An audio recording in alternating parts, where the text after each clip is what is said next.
In this video, we'll show you how to update the alveo lung simulator.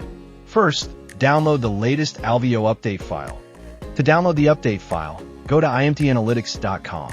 Open the alveo lung simulator page. Then go to the resources section.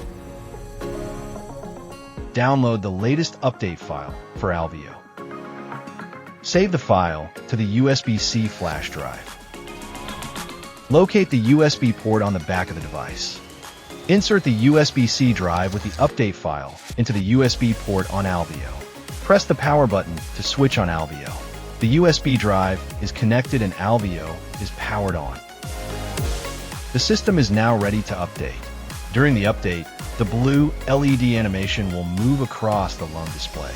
The update takes about 2 to 3 minutes. Do not switch off alveo or unplug the power. When the LED lung turns solid green, the update is complete and alveo is ready to use.